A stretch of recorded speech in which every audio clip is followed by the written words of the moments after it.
Finally, we've got a ton of information about the NTE version 1.0 update. And yeah, fucking 470 free polls in a single update. So let's go through everything you can expect in a smoother way. NTE version 1.0 is set to release on April 29th, 2026. Alongside that, there will be live stream redeem codes. You won't be able to use them right now, but once the game launches, you can redeem them. Just make sure you do it before May 13th, 2026, or you'll miss out. Moving on to the banners, version 1.0 will have two phases. In phase 1, we'll see Nanally, and in phase 2, Hotori. Since most people don't really know how these characters work yet, let's break them down properly. Starting with Nanally, she's an S-rank on-field DPS, but unlike simple characters who just press one skill and leave, her damage comes from combining multiple systems. The idea is straightforward. You activate her buff, stay on her, and keep attacking while the rest of her kit stacks extra damage on top. Her skill kicks off her entire damage cycle. It deals AoE animo damage and puts her into a special state that increases her crit damage and even lets her move on walls and ceilings. The movement is nice, but the real importance is that this state is her main damage window. Once you activate it, you don't want to swap out. You stay on her and keep attacking. Her basic attacks are actually the core of her damage. She has a multi-hit combo chain, and the later hits, especially the final one, deal much higher damage and can even stun enemies. You can also hold the attack button to trigger stronger moves. So instead of spamming quick taps, her gameplay revolves around completing full combo chains. Then comes her ultimate, which adds another layer to her kit. It deals a large AoE hit, pulls enemies together, and summons an underboss. After that, the underboss continues attacking automatically and even performs joint strikes with her. At that point, your damage is coming from two sources at once, your own attacks and the underboss. When you put everything together, her gameplay loop is simple but effective. You use her skill to enter the buffed state, stay on field and run full basic attack combos, use her ultimate to summon the underboss, and then keep attacking while both sources deal damage together. In terms of builds, sets like Ready Ready and Aura Aura are great because they boost basic attack damage, especially after using skill or ultimate, which fits perfectly with how she plays. For team comps, she works as the main carry. Characters like Zero help trigger reactions quickly, Sakuri or Adler provide damage amplification, Hathor helps with energy so she can use her ultimate more often, and Ji Yuan adds crowd control and extra damage. Overall, she's a DPS who relies on staying on the field, chaining combos, and stacking damage over time. Now let's talk about Hotori.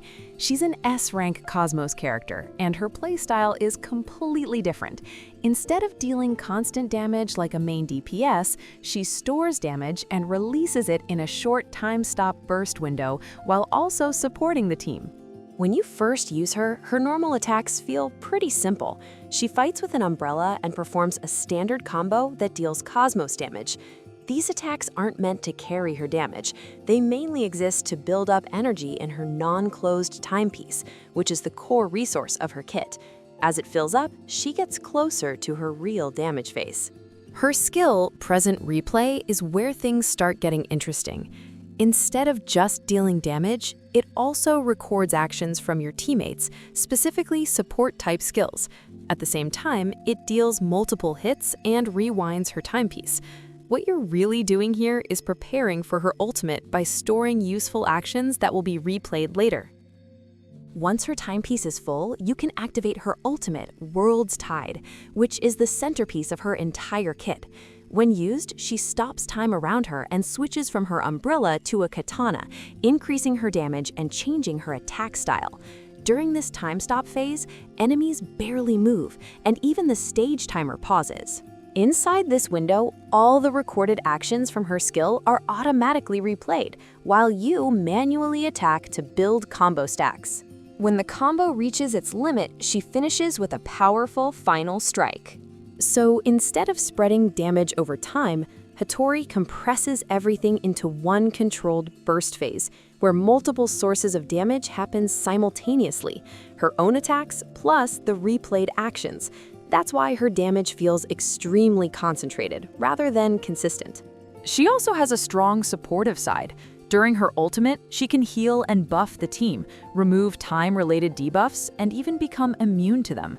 That's why she's considered a sub-DPS rather than a pure damage dealer. She contributes to both damage and team stability. Her builds focus on maximizing that burst window.